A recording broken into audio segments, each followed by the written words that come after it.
Happy Thursday, everyone. It's your eCampus Pastor Aaron here with another recap from Sunday's awesome message. Yes, we are in the beginning days of March. Black History Month is over, but of course, every day is a day of remembrance of how far we've come. Pastor Takoy told us that we should stay thinking of our past, but only in faith that it will reveal what the future can and will be. Not just for Black people, but for all people. You know why?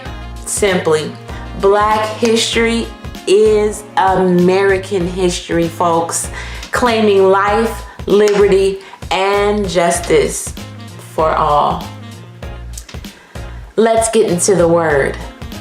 Micah chapter 6 is where we find the prophet Micah proclaiming the Lord's case against Israel. Israel has no clue what is required of them, and they're just doing all kinds of things. After all the Lord has done for them, like freeing them from Egypt, helping them across the Red Sea, more and more, all of those things. But he had to remind them where they came from in order for them to understand what was needed now for them to move forward. In verses 6 and 7, we see the Israelites asking God, what does he need? They listed all types of things, offerings and sacrifices that they believe is what God requires of them. Things like burnt offerings, rams, calves, holy oil, the traditional stuff. Pause. Let's not get caught up in the old stuff. Traditions are cool, but relationship with God is so much cooler. You see, sometimes we can get so far from what God has done previously, the blessings, the miracles, the good works, that we forget our instructions and our lifestyle shows. It shows by way of lack of reverence, gratefulness, and just flat out honor that God is due. When things get jumbled and we forget our mission, trust and believe God will send a word and or a representative to give clear instruction and get us all back on track. So, what does the Lord require of you? Well, the prophet Micah speaks from God's mouth and tells us in verse 8, he has shown you, O mortal, what is good. And what does the Lord require of you? To act justly, to love mercy, and to walk humbly with your God. What a word for today, right? Well, how do we work this word for this Thursday? We do just what the word says.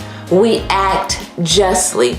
But what does that mean? It means we act with fairness, honesty, and with integrity. We do what is right and fair in our relationships with other people and with God. And we love mercy. Friends, it's okay to let some things just slide. You get by every day making mistakes and haven't died yet. It is because of his undeserving mercy that gets us through. So try it. Give people a break and a chance, why don't you? And lastly, walk humbly with your God. Humility will always be key in our growth and our progression in this life. So walk in a way that shows or suggests a modest estimate of your own importance. Because with God, all things are possible. So know that he has it. And you just fall back a little. We have so much work to do for the kingdom, guys. And until he returns, this mission is incomplete. So stay encouraged. And remember that the month of March is Women's History Month. And that's a whole other mission that we'll save for another day. I'll see you guys next week. God bless.